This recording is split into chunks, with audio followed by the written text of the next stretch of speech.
Well, the inauguration of Barack Obama to be the nation's 44th president is now only 13 days away. Joining me now to talk about the Obama transition, a host of other issues, Ann Coulter, outspoken critic of the country's liberals, their nasty agenda and other things.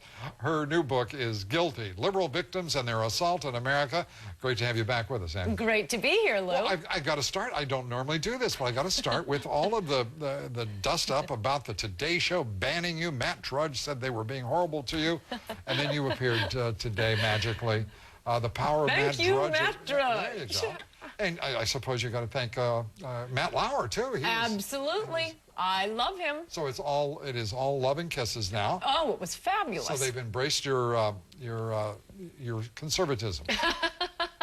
No, he was feisty. Oh, good. We wouldn't want anything less in the morning. I am so grateful to them for having me on. I think it was a fabulous interview, and I hope it bumped their ratings up. Well, good deal, and I'll bet you're hoping, too, that it boosted a few book sales. Well, I'm sure it did. I mean, that's why... The Today Show, Good Morning America, and then CBS. I think that's the order of go get the books out in the marketplace. That is right? both why we care when they seem to be pushing a political agenda, because they're also big and influential, and also why we want to be on their network. All right. Well, that's the reason we want you here, because we want to drive book sales and to see you again and talk about those nasty liberals that you just skewer in your books. Thank you. And almost every word.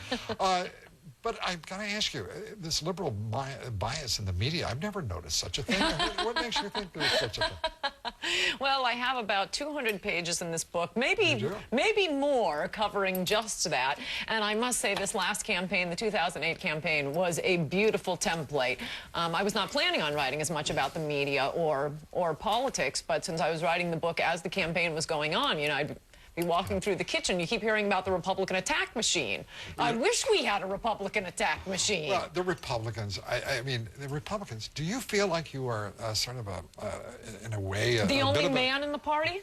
Why, yes, I do. Yeah, when one looks, I mean, whatever one thinks of you, whether they're conservative or liberals, and you are without question, the sharpest-tongued, sharpest-witted conservative out there. Well, thank you. No, I mean that.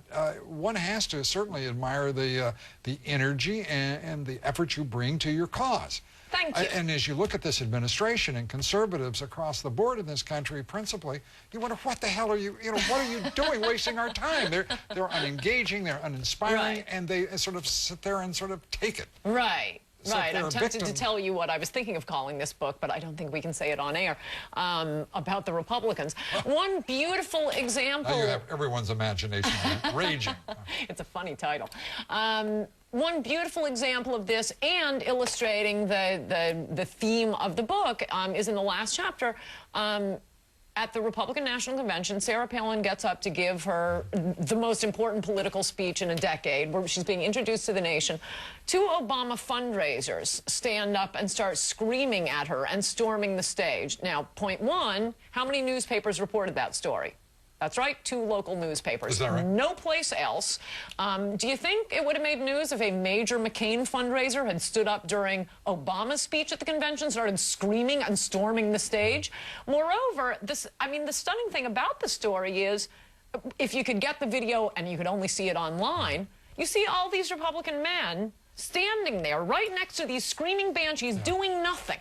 Doing nothing. You have this 99-pound woman in heels on stage trying to deliver the most important speech of her life, and strong Republican men standing there. How about a punch in the yap to these screaming banshees? I'm curious, do you think that maybe that the Republicans are becoming the feminist party?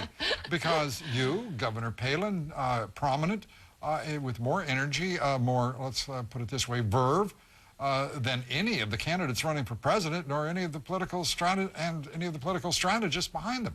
Well, I do note at the end of that section, no wonder we needed a girl to run for vice president, with all these Republican men standing around doing nothing. And of course, the 2 women, the Code Pink, big Obama fundraisers, bundlers, who were then eventually taken out after standing there screaming, they complained that they were victimized. And why do they have to drag 2 women out of there? We're just 2 women. Somebody else, it would be like showing up at somebody's party. It would be like somebody walking in here right now. It's your TV show. You don't have someone else coming in and screaming in the middle of your TV show. We were supposed to do that, but we forgot. But it's awfully nice of you to be with us, Ann. The book is Guilty, and may I? Yes. The book is Guilty.